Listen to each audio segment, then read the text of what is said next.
Very warm welcome to you all in this Mennonite church, the Mennonite Church of The Hague.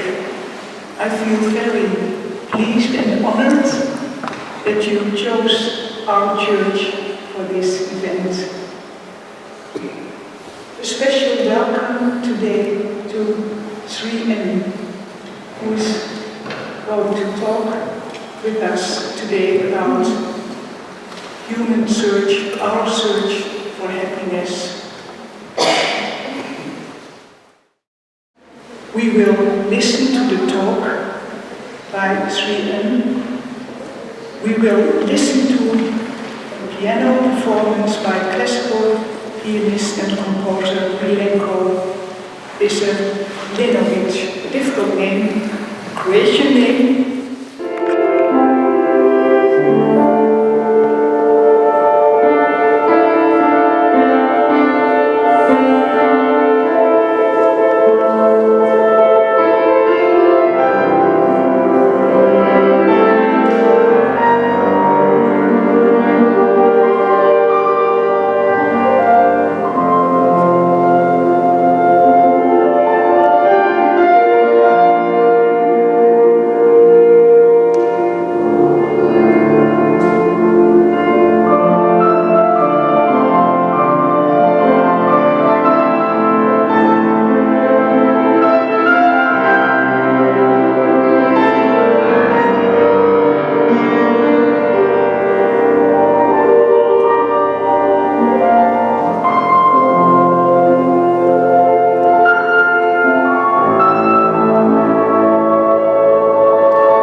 He was a man who said,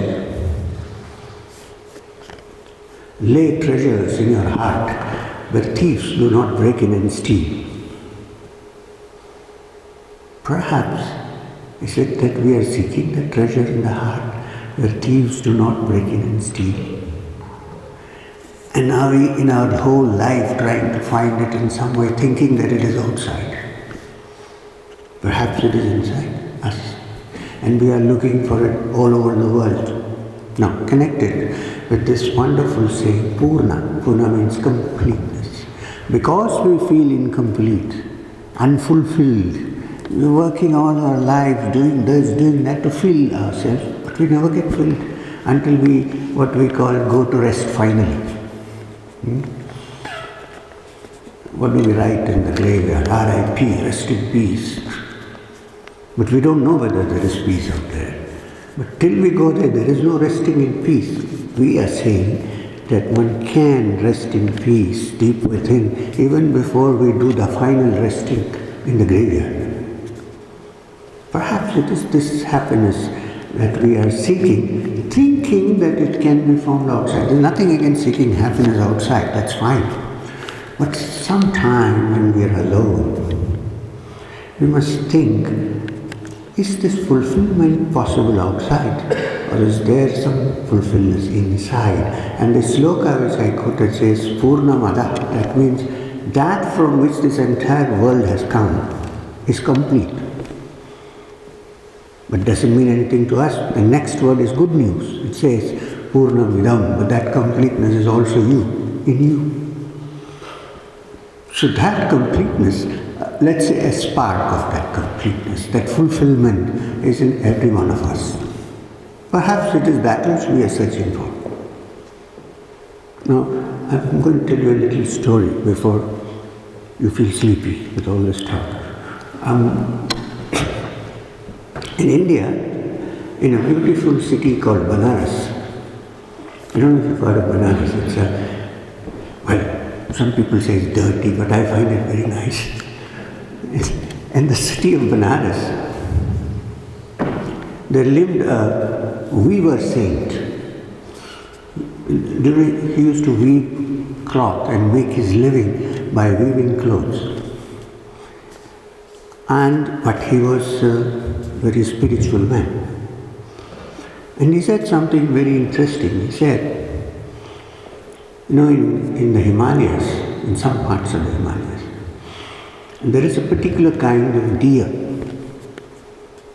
D-E-E-R, deer. The spotted deer. And this is called musk deer.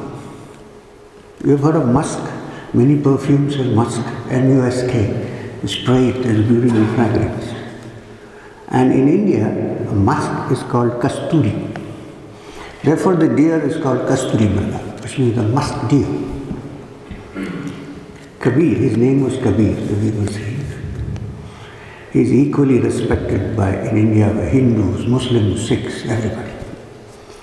Kabir said that in a particular season of the year, there is a little pouch under the deer's tummy, navel, where musk is produced. Not all the time, sometimes.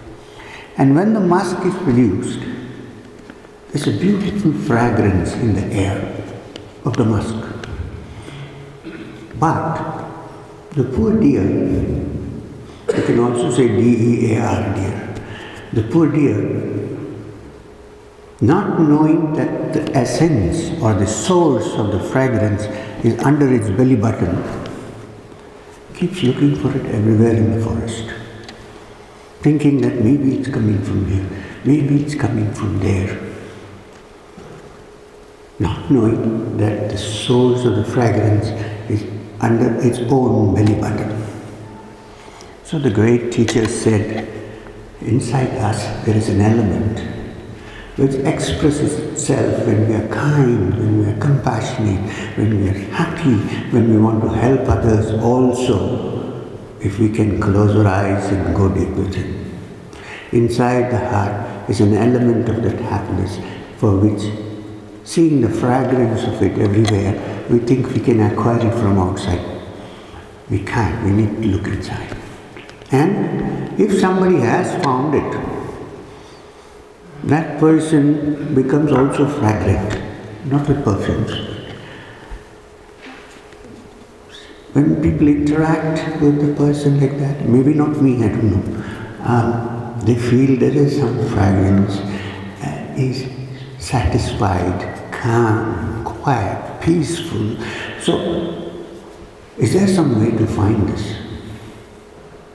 Can we find this treasure in our heart where thieves do not break in and steal? For which you are ready even to grow, to climb the cross, which makes no difference. Otherwise, what do we do when there is pain? We run. These are the great ones who embrace pain and find happiness. Why? Because it is inside, not outside. Such were the martyrs, such were the saints. Now those days are gone. We cannot run away from this world. We have to live in this world and find our way. So, what we can find it, I think, and the first step is to at least theoretically understand the concept that what we seek is in us. whether we don't have to look for it outside. Once this is understood, then you're not competing with somebody else for the happiness, because you know the treasure trove is inside. And once you have that, you're supremely satisfied. You may call that a spark of the divine, or you may just call it the core of my consciousness. There are different ways, different words by which you can describe it, but it cannot be defined. That's the problem. If you define the moment you define it, it is lost. In fact, if we understand this, many differences that we face in this world among different people, different nationalities, different languages, they can all be put to rest because there is one common factor, which is the spark which is in us. It is supreme peace and happiness. We need to look in. So keeping this in mind, if we continue to work in this world, we also spread this peace around. And reserve some time every day where you can sit down quietly and contemplate on this inside you. Now if you ask me, is there any kind of thing that can link us to this apart from meditation? I would say yes. Two things. One is develop a life of kindness, not cruelty. Develop a life where you are peaceful, therefore you give peace to others. Develop a life where you look at human beings as one, because deep down the core of everybody's consciousness is one. No matter what your color, what your race, what your nation, it doesn't matter. If this is found out, then we are moving towards a beautiful, peaceful world. Therefore also, this man who wandered 1,000 years ago in the streets of Jerusalem, I'm not a Christian missionary, please don't worry, said, blessed are the peacemakers, for they shall be called the children of God. Not blessed are you or he or they, peacemakers. This is to be noted. Well, he didn't build a church. Because if we realize this in the core of our being, all of us are moving churches, not churches which are immobile, but moving churches, because that which we seek is inside us and we are moving with it. In the ancient Indian text, such a being is called an antaryami, one who sits inside, or that which sits inside, will not be one. So I think finally, unless we understand this, there is no much hope for equality.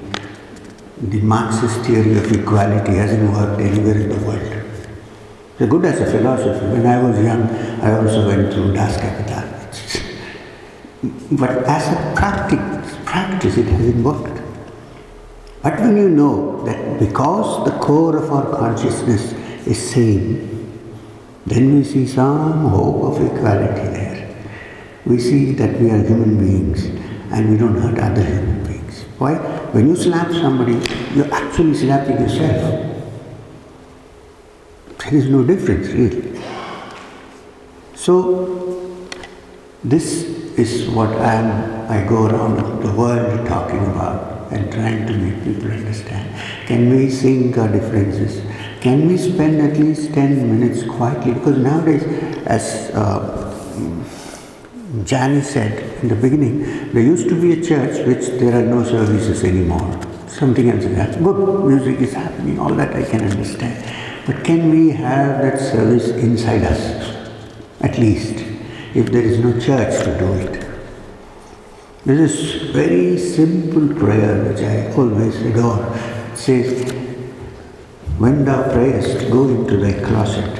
When thou hast shut thy door, pray to thy Father who is in secret. It's from the New Testament, Matthew.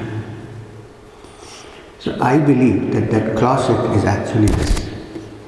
Shut your doors, close your eyes, go into your closet and pray to that which is in secret, and you shall be rewarded openly. So, this is the search that we are all into, in different ways. And my suggestion is that we should understand this, because if we don't have peace, we cannot bring about peace. Reform cannot bring about peace. Walks cannot bring about, I walk, but it's a demonstration that we are one, that we are not different. In India it was very essential to walk because we have about 26 languages or more and 35 dialects and people of all kinds, religions and communities and ideologies. It's a complex structure. So the intention of the walk was to sit with everybody, have a cup of tea, talk to them like the common man, not like the politician who was walking past or flying in a Mercedes. Talk, sit down. Then you see that every human being actually thirsts for this happiness.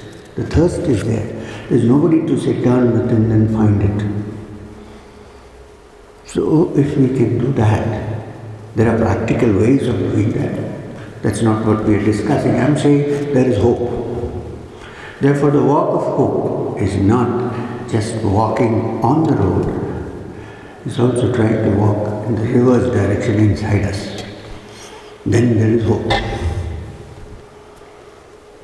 And before I stop, there are some question answers, of course, I think. Let me add one more thing. There is an intermediate thing that links us to that which is within. Words cannot do that. Because words are words. They are material, we can't do that. There is an intermediate connection between that which we seek and us, and that is music. Which is why in all ancient traditions there has been music. Because music needs no words. When this wonderful man sat down and played the piano, we in this hall are from different nationalities. Were there any words? No. We enjoyed, everybody. I was looking, whenever I got a little time not to look within, I opened my eyes. And this little boy was so touched that he almost fell asleep. It was so soothing for him, in spite of sometimes going up to a crescendo and coming down. So music needs no language. So the other suggestion is, if you... Is that a stop signal?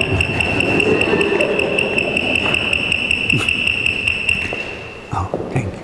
So, what I'm trying to say is that if you cannot meditate, if you cannot sit quietly for 10 minutes every day, at least do one thing which is possible. Listen to beautiful music. There is the Sufi elder Mahmud Khan Sahab sitting here from the Inayat Khan lineage behind us. Perhaps Hazrat Inayat Khan was the first man to introduce mysticism through music in the Sufi context in this part of the world. Because when you go into music, then you have forgotten everything. There are no words, there are no descriptions, there are no rough edges, everything is going in one direction. In India we always say, Krishna plays the flute. And the cowgirls of Vrindavan forget everything and run behind. So, music is one important link between us. If you go into old churches, I've gone in Europe to many old churches, sometimes they're not being used anymore, but they have the organ, the wind operated old organ. Sometimes it's on, and you're rooted to the spot. Something takes your mind, which was jumping up and down in one particular rhythm, and there you go.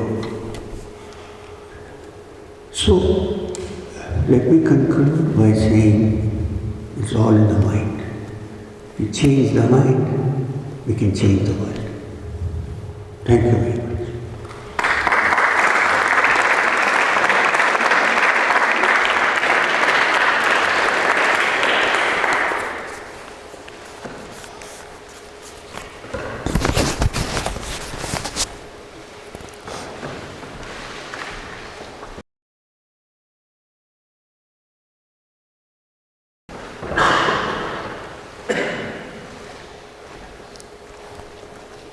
very much, Srivan, for your wonderful talk. Thank you.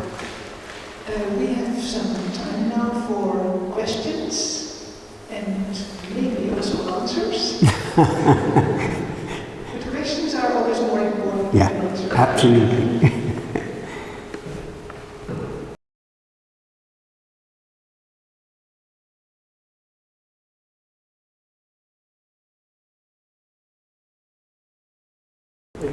Can I speak like this? Yes. Oh, okay.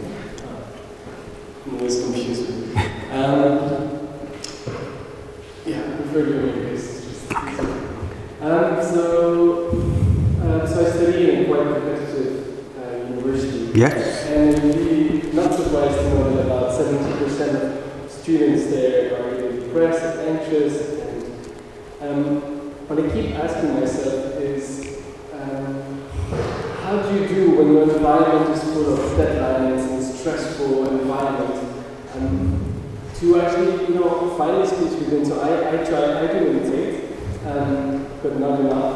And I would like to spend 2 hours a day, but I have deadlines, I have to cook it. So how do you do in this civilization where we're full of stress? Okay. Let me tell you. You look at me, right? I'm now 69 years old. I don't know if you have any idea how much work I'm doing and where I'm running around up and down the world. I don't feel any stress. So what? So that means it is possible to do that. Look, if you can't do that in the midst of your circumstances, you cannot do it. Yeah, of course, small little periods of solitude are good. So what you should do is when you have a vacation or a holiday, take off for 2 days from your environment and spend some time in solitude. But you can't sit there forever. Right? You have to come out. My master always told me that if you sit in a cave, in the Himalayas there are caves. Once I went and occupied a bear's cave and had to run for my life. Anyway, that is a different story. So there are caves. He used to say if you sit in a cave for 10 years and meditate for 10 hours a day and say that now my mind is settled, how do you know? Because there is nobody there. You can't get angry with the cave. You can't be jealous of the walls. It's when you come out of there and then get into a bus and somebody kicks you on the leg, then you know where you stand. So this calmness, don't mistake me, is not to be developed exclusively by meditation. It has to be made a part of your life even while you are working. Of course, it's a very competitive world, so everybody is stressed out. The competition is a word which is to be avoided. Instead of that, try to do your work perfectly and don't worry about the other guy. Most of the stress is because, he's doing better than me. Or I'm doing less than him. I'm saying, can we put attention to the work that we are doing, not caring for whether, then it will probably be good if you put complete attention to it. Then there is no stress. And whenever stress comes, say to yourself, real peace can be found inside. But I need to live in this world, so I'm doing something. So let me not get them together to clash. So keep them separate. And you cannot meditate for more than half an hour every day. It's difficult. But that half an hour you maintain, and in the long run, it's going to help you. Even after you finish college and find a job, nice cushy job, suppose. But don't give up that half an hour of meditation. Stick to it. And one day, because it's practice, we practice for some time, then we give up, then we practice for... This is not the way to do it. For any work, including a carpenter's work, we need to constantly practice and innovate. There is no other way. Welcome. And there are no shortcuts. Yeah.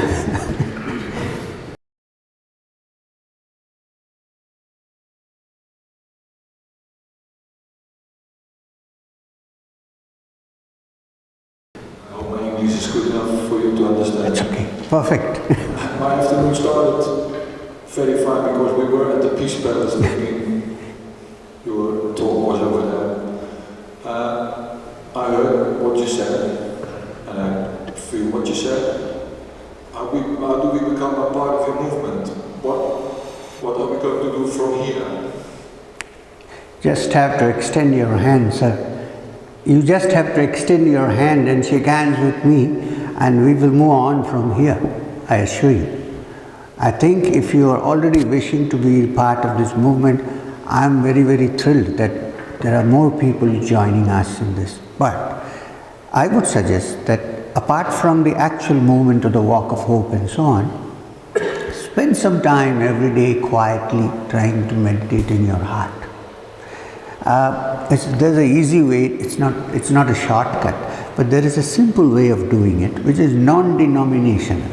And that is, sit down quietly in a place where you're not to be disturbed, at least for 15 minutes every day. 15 minutes every day. You can sit folded legs, or you can sit on the chair, or you can kneel down, it doesn't matter. Sit down. During that period, don't have any excuse. Don't say, I have to take my dog for a walk. You can go after that or before that. I also take my dog for a walk when I'm in India. So, sit down at that point and tell your wife, don't call me now. I'm doing something important. Sit down quietly, and then it's a very simple thing. Every one of us breathes, right? Okay, give attention to your breath. This is called breath working with the breath. Give attention to your breath.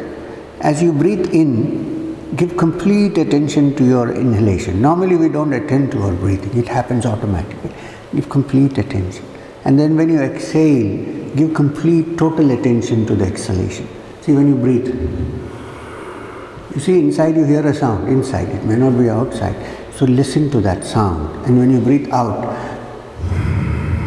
listen to that sound inside. And do this for 10 or 15, this is a practical exercise. Do it for 10 minutes, 15 minutes. After a couple of days, maybe even the first day, you'll realize, hey, for some time my mind has come down. If you practice, then you will be able to do it more. One side of the story. The other side, whoever is involved with our work here, because I am going off, I won't be here all the time, you can contact them and ask them, what shall I do? How can I contribute to this process?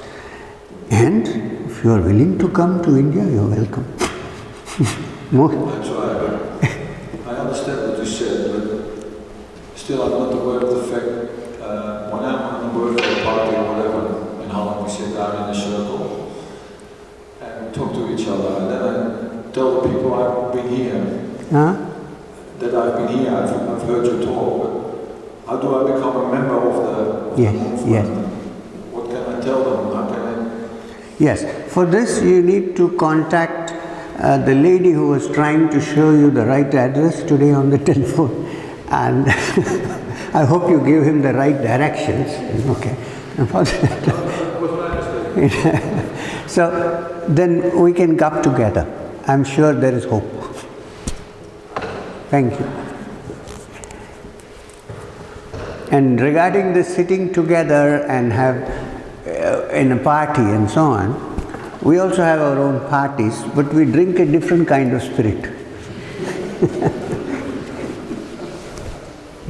We are all drunkards in a way. Not you.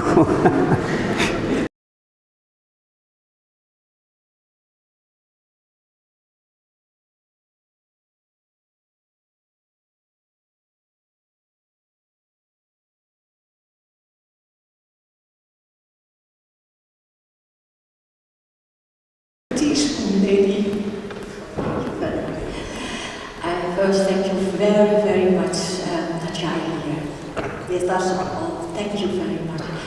I was thinking about the music, the things what you told about music, and I have a wish. I think the walk of hope is so fantastic. I was yesterday in the Peace Palace as well. All these children were so fantastic. But I'm thinking, without words, and a big composer we have here, that it is wonderful piece of music. The first one I melt away because it was composed by the children, you know. Pardon? It was composed by the children. Yeah. The song they sang. Fantastic, fantastic. It melted me away.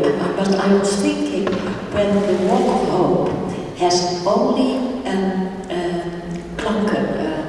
tones to express the hope of the children, the hope of the world, to without words, because what you said, it reached me my heart.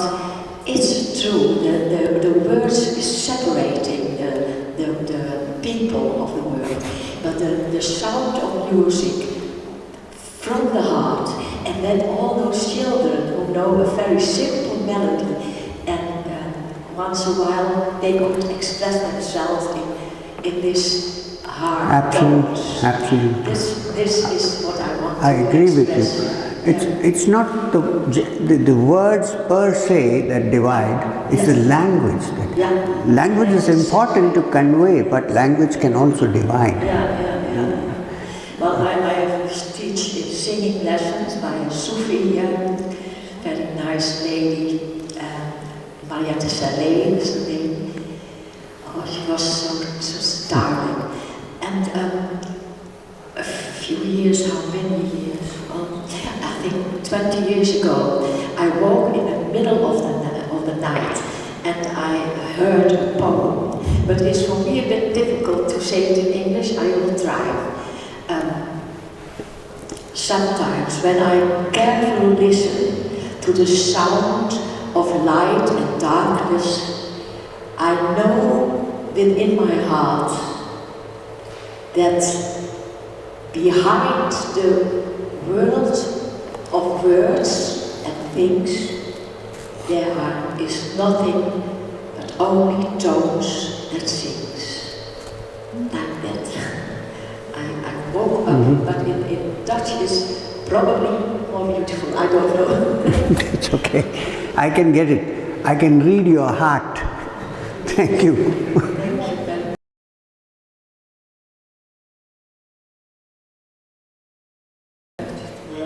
You talked about music and rhythm and music. In the last years, I got the impression that the same thing is taking place in the light. Can you tell me something about it? In? Light. Light. What do you mean by that? I sometimes get the impression that the normal light of the sun is more intelligent than what we think it is, because it has a kind of intelligence behind it. That's true. In fact, we have many invocations for the light. You know, one of the most ancient teachings, which is asato ma tamaso ma jyotirgamaya, may I go from darkness into light. And when you say light, it's not just the sunlight. It's not just the sunlight, which are important, of course. Sunlight is important, moonlight is important, stars lit the sky is important. But there is a light which is different, which is there even in darkness. It's like the sound that is sometimes there in silence, not this sound. In this sound you need to beat two things together. Imagine a sound where you can hit with one hand, but you'll say this is impossible. But we are saying yes, there is something which is a sound where you don't clap with one hand, or listen to that sound in complete silence. This is not physical sound. Just as you are saying, this is not just physical light, it's something beyond. You're right. There are cases of sensitive people who, when you play music, can actually see the colors of the music. There are, it has been experimented upon. And when they see colors, some people hear sounds. So they are all interlinked. In this world, everything is interlinked. This is what we should understand. We are a complete network. We cannot say I am different and move out of it. We are one. That's the meaning of saying we are one. Thank you. Are there people here who walked the Walk of Hope this year? Few. Yeah. Does somebody want to tell something about the experience, how it was? I don't know why people always assume that I have something clever or smart to say about what I did, because personally I didn't do anything clever. All I did was stand in the back of a line and tell some kids to keep walking in that general direction. So all in all, I didn't do that much. But the Walk of Hope has happened here in The Hague for the second time, and I participated on both of those walks, and this year it was even bigger with 1,500 students. It was a logistical nightmare in and of itself, obviously, but on the other hand, it was an amazing symbol to see 1,500 children all interested in what the future is going to bring for them, and interested in the message of being one humanity. You saw great examples of students who had drawn pictures, gotten them properly done in preparation for the walk. They walked with music that represented to them what humanity means, and they passed through all the barriers that usually stood in front of everyone. And along the walk, they would hand out pamphlets and information sheets about what the walk was to people standing on the streets, bringing them in.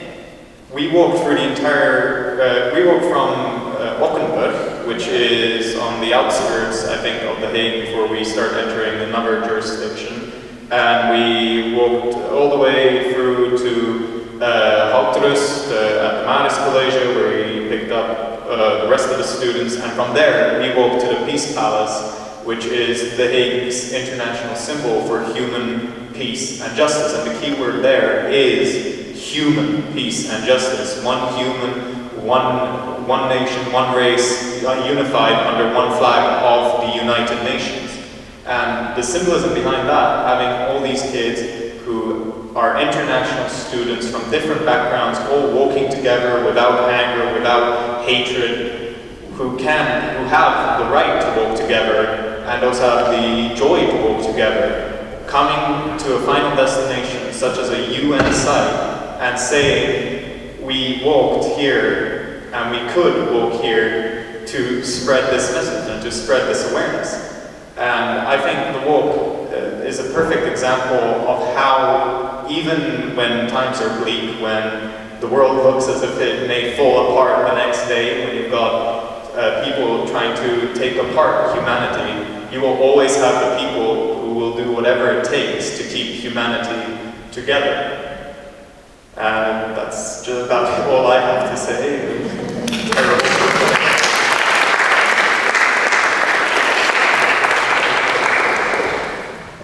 More questions? There's time to talk while. I don't like this, but I try. Yeah, I don't really know what to ask, but I feel like Can you speak in the mic, please? Would you like to understand it also? Okay, can you hear me? Yes, this is great. Great.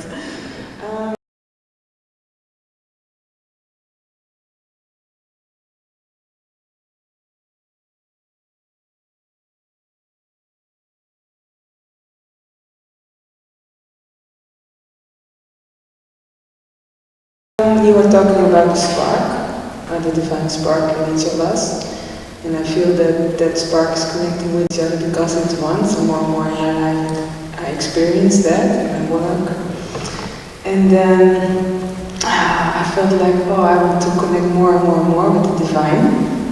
So I wonder about the divine behind the divine spark. It's the same. It's bigger than that. Yeah, the question was that the spark inside, which you're talking about, it's one because it's all connected together. So she says, so how do we go more and more into this connection, into doing. So it starts with two things. It's not enough if we just sit down and meditate and say it's one. In our actions in daily life, we should try and prove that it is one. There are two sides to this. That's why always everybody spoke about how to live. Because how to live reflects your state of mind. So if I say we are all one and behave in daily life as if we are different, then it makes no sense, right? So while we live in this world, we should learn to live with more consideration. I'm not saying you're not, I'm just saying more consideration, more kindness, embracing people, saying that we're not so different. We have the same fears, the same sorrows, the same happiness, everything is common. So understanding this, if you live in the outer world, then you will find that when you sit down to meditate, it becomes easier to do that. Yeah. So this will contribute to that, and that will contribute to this. That's what I think. My experience in life. Because of the peace of mind. Yes, absolutely. Absolutely. They tell about self-realization and self-realized masters. Is it about the divine spark that you realized, or about the divine you realized? Because there's a long journey until you... When you touch the divine spark, you have touched the divinity in its essence, entirety. Because we think it's a different spark, but it actually is not. So there is no division.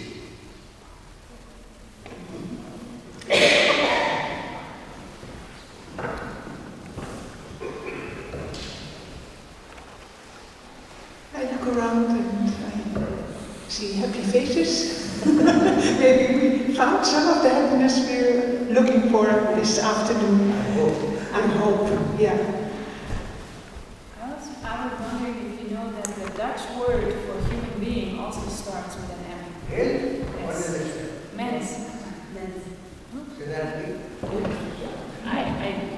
The Dutch word for human being is mens, and it also starts with an M, like the German word mensch. M-E-N-S. And so it includes women? It's both. It's not, yeah. But it's not with an A, it's with an E. We're Dutch, so we include women. But I was thinking of that after, because it's also... In Hindi it is mana. In Hindi, the word, maybe it has the same root somewhere. Because in Hindi, the word for human being is manav. And in Sanskrit, it is manushya. That's very common root in the ma. That's why I call myself M, because I think I'm a human being. I don't think that much mana. And so in honor you are... Men, so we are all the same. We are all men? Men. Oh, men.